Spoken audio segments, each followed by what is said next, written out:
बच्चे को याद नहीं रहता। बच्चे पढ़ना चाहते परंतु भूल जाते, पढ़ना चाहते परंतु भूल जाते। उस बच्चे सभी आप लोगों से हाथ जोड़ के वंदना करता हूँ।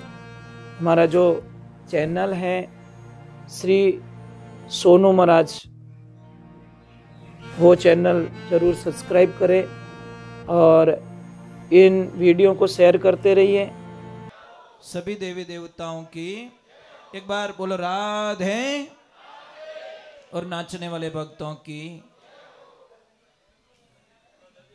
एक बात थोड़ा व्यापारी वर्ग के लिए, थोड़े आवाज मत करजो, थोड़ी मेहरबानी करजो। मैं आपसे एक निवेदन कर रहा हूं, व्यापारी वर्ग के लिए, जिनको विश्वास है वो ही करे, जिनको विश्वास है वो ना करे, इतना ख्याल रखे, नहीं तो आपका टाइम बर्बाद हो जाएगा। जिसको भी कोई धंधे की प्रॉब्लम है, चाहे घर के क्लेश की कोई प्रॉब्लम है या अशांति का वातावरण है, तो अभी ये 20 और 21 तारीख आ रही है, अमावस्या पड़ेगी उस दिन। शाम के टाइम में एक नारियल लेना, श्रीफल, उसको थोड़ा छील देना और थोड़ी चोटी रखते ना हम लोग एक साइड में, पूरे घर के बाहर निकलिए और घर के सामने मुंह करके उसको नारियल को 21 बार ऐसे मेन गेट पे घुमा के, राइट घुमाना, क्लॉकवाइज राइट, ऐसे मत घुमा देना, राइट घुमा के उस नारियल को वहीं तोड़ दो। फिर दोनों हाथ में वो ले लीजिए आधा आधा, परंतु उसको करना क्या, ऐसे फेंकना है, ऐसे विपरीत दिशा में, मतलब राइट वाला लेफ्ट और लेफ्ट वाला राइट में। और भगवान को बोलना है प्रभु हमारे घर में जो क्लेश है, प्रॉब्लम्स है, वो सारी आप लेके जाइए।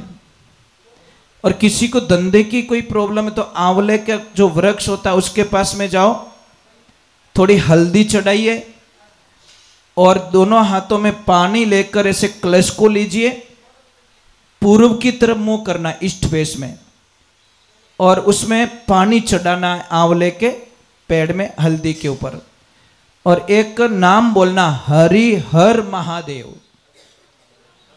खाली महादेव नहीं, हरि हर महादेव बोल के वो नारियल उसमें आंवले में पानी चढ़ाना। आप कल्पना नहीं कर सकोगे कि हमारे घर में इतना अच्छा, हमारा धंधा इतना अच्छा चल रहा है, बढ़िया चल रहा है और अच्छा चल रहा है। जैसे किसी ने नई दुकान की हो, पुरानी दुकान बहुत अच्छी चल रही है, नई दुकान कम चल रही है, तो आपको कुछ नहीं करना है, शनिवार के दिन अपनी पुरानी दुकान से एक लोहे की कील निकालिए, कहीं से भी लोहे की होनी चाहिए, फर्नीचर में लगी हुई कील को निकालिए। वो कील चुपचाप बोल के भगवान शनि को बोलना, है शनिदेव जितनी कृपा यहाँ पे की आपने, इतनी कृपा मेरी नई दुकान पे भी करना है और मेरे साथ में चलो। ले जाकर उस कील को गले में डाल दीजिए या कहीं भगवान के दरबार में रख लीजिए। आपकी जिंदगी में इतनी खुशी आएगी जिसकी कल्पना नहीं कर सकते।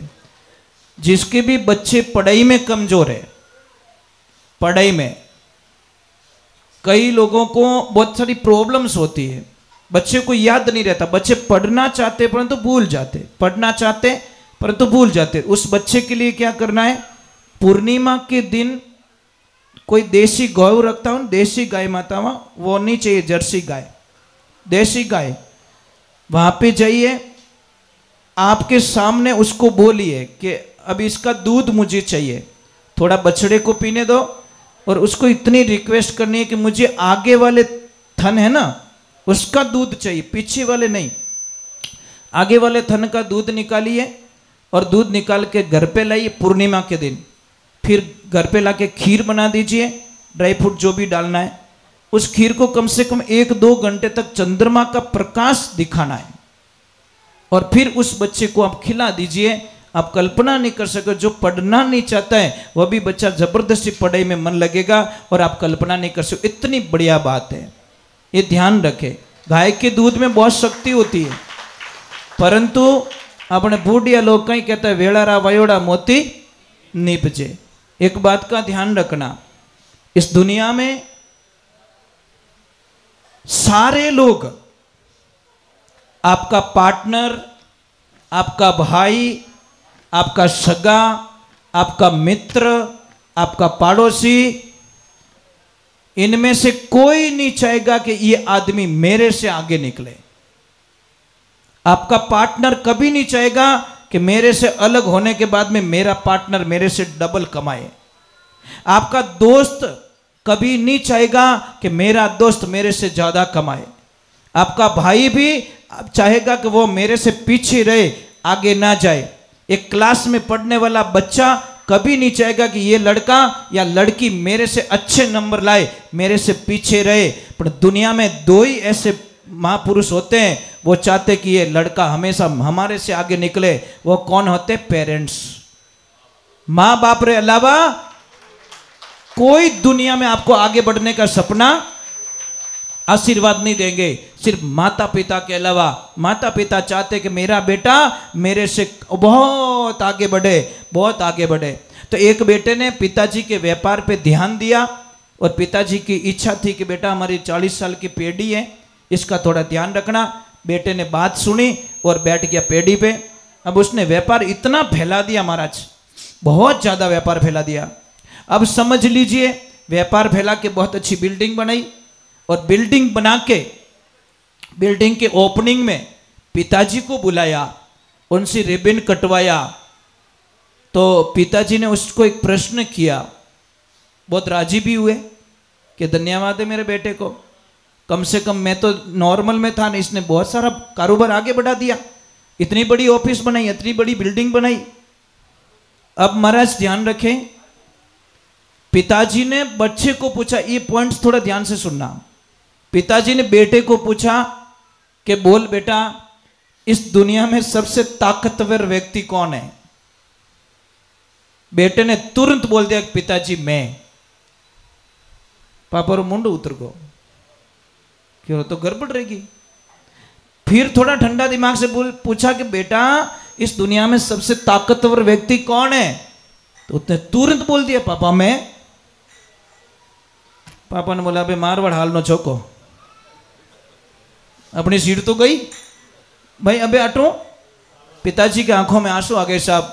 जैसे पिताजी नीचे उतरे, पर क्यों बेटा ने एक बार और पूछ लो। कितनी बार? लास्ट बार पूछ लो। वापस पूछा कि बेटा इस दुनिया में सबसे ताकतवर व्यक्ति कौन? कि पिताजी आप। पिताजी आप।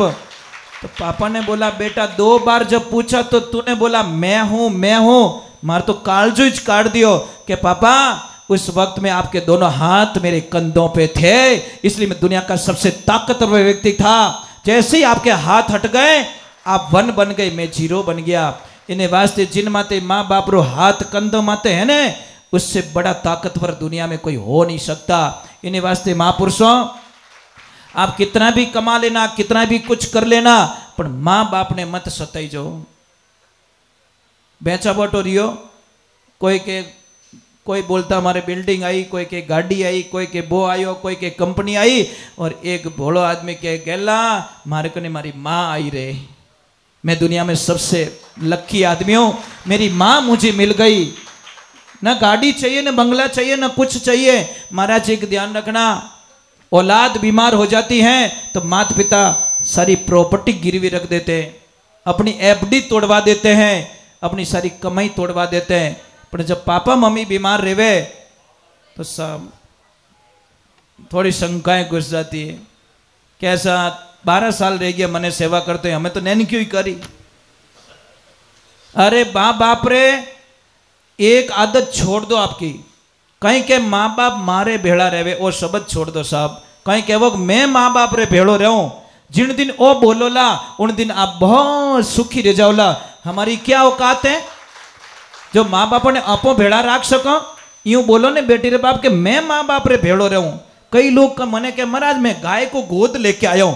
अब धारो बाप दादा ली कहीं गाय को गोद लेना 3 लोग के देवता नहीं ले सकते, तू क्या ले सकता? ऐसे बोलते मैं गाय की गोद गया हूं, आज मैं गाय को गोद लेके नहीं आया, मैं गाय माता की गोद चला गया, तो वो तो शुभ था। पर वो कि गाय को गोद मैंने ले ली, अरे बेटी रे बाप, ब्रह्मा विष्णु महेश की भी ताकत नहीं है जो गाय को गोद ले सके।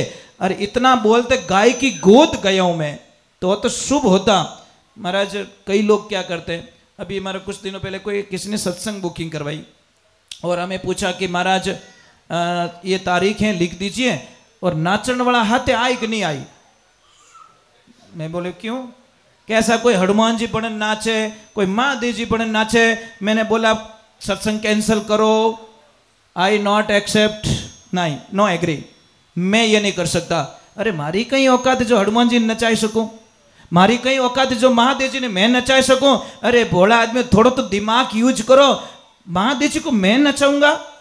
मैं इतना बड़ा बन गया क्या? मैं हनुमान जी को नचाऊंगा, मैं माता जी को नचाऊंगा? अरे क्या खेल कर रहे हो तुम लोग? माता जी हम ही थे नाचो भाई, महादेव जी हम ही थे नाचो, हनुमान जी हम ही थे नाचो, तो थोड़ो बेड़ो पार होवे, नहीं तो आज होवे ने कोई काल होवे। हम तो भैरू जी के सामने, भैरू जी के वो पता नहीं क्या क्या बन के भैरू जी को नचा रहे हैं। इतने बड़े हो गए हम लोग कि भगवान को नचाने लग गए। साहब ये बहुत ही गलत चीज है, इन्हें वास्ते ये सारी बंद होना चाहिए, ये अच्छी बात नहीं है। भगवान की हंसी उड़ती है, भगवान की मजाक उड़ती है साहब, और हम एग्री करते तालियां बजाते हैं, मजा आता है। मैंने बोला ना मजा मत लीजिए, मजा थोड़ी देर का है, आनंद लीजिए। चलो एक बार जय बोलते, बोले आई मात की, बोले नवदुर्गे मात की। नाराज तो नहीं हो? थोड़ा हैंट अरे जो क्यों बात उड़ी हो है, हल्का हल्का हैंग, भारी भारी रही जो को पड़ियो रही, हल्को रिवसरी बात नहीं है साहब। मेरे गुरुजी ने क्या बोला कि बेटा जीवन चाहे 2 दिन का ही हो, पर होनो चीजें आनंद रो। समझ में आई नहीं? 1 साल 2 साल जी ले, चाहे 100 साल जी ले, आखिर है तुझको जाना, आखिर तुझे जाना है। मेरे गुरुजी कहा करते थे कि बेटा 100 किलो चांदी मत खरीदना, 1 किलो सोना खरीद लेना। तो अज्ञानी थे, मूर्ख थे हम लोग। जाके गुरुजी को बोला 99 किलो का घाटा क्यों करवा रहे हो? गुरुजी ने बोला 1 किलो सोने का 60 लाख बनता है, 100 किलो चांदी रही 60 लाख बने, तो 99 किलो बोझ लिया क्यों फिरे? समझ में आ गया। तो हमने 100 झूठ बोलने से बढ़िया एक सच बोल के मरा जाए, आनंद उसी में होता है महाराज। क्यों रोज मरूं यार, रोज झूठ बोलूं, रोज मरूं, इससे बढ़िया एक दिन मर जाए, क्या फर्क पड़ेगा? परंतु तो मरना अच्छा है यार। मरना स्वामी विवेकानंद जी का जैसा होना चाहिए, मरना महाराणा प्रताप जैसा होना चाहिए, मरना शिवाजी जैसा होना चाहिए, मरना महारानी लक्ष्मीबाई जैसा होना चाहिए, मरना सुभाष चंद्र बोस जैसा होना चाहिए, मरना भगत सिंह जी जैसा होना चाहिए। आनंद उसको कहते, संसार में आए कीड़े मकोड़ों की जैसे मर गए, उसको मौत नहीं कहते। मौत भी इतिहास के पन्नों में लिखी जाए, उसको मौत कहते महाराज। क्या आए, क्या खाए, क्या पहने, ये हमारा वर्चस्व नहीं है। हमने देश के प्रति कितनी जागृति है, देश के प्रति बात कितनी करते हैं, देश के प्रति हमारी भावनाएं क्या है, वो मायने रखता है। पर्सनल जिंदगी, सेल्फ जिंदगी हमेशा दुख देती है, और जब आप आउट जाते हो, देश का सोचते हो, मातृभूमि का सोचते हो, तो आनंद कुछ और आता है। ये जिंदगी में ध्यान रखिए। अरे 2 दिन का जीवन यार। यहाँ पे कोई ऐसे बैठे हैं माँ भारती के सपूत, जो अपने बेटे के जन्मते ही मन में ये शपथ ले ले कि इस बेटे को मैं फौज में भेजूंगा, बॉर्डर पे भेजूंगा इस बच्चे को मैं। है कोई देवी यहाँ पे? बहुत बहुत धन्यवाद आपको, एक हाथ ऊपर हुआ है, धन्य हो गया मैं। ये होना चाहिए यार, सपना ये होना चाहिए। क्या मेरे लिए वो बनाऊं, वो बनाऊं, वो बनाऊं? अरे ये तो सोचो, ये भगवान मुझे ऐसा बेटा देना, ऐसी बेटी देना जो बॉर्डर पे जाके, डंके की चोट पे जाके मेरी मातृभूमि की रक्षा कर सके। नहीं तो मेरा धरती पे आना सार्थक। धरती मारो कर्जो तो उतारो कि नहीं उतारो?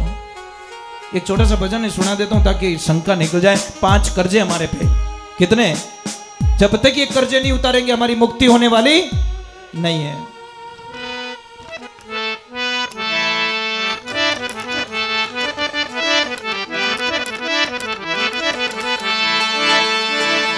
बोलिए श्री भगवान की, बोलिए आई मात की। सूरा होना सेज है, सूरा होना सहज है, तो घड़ी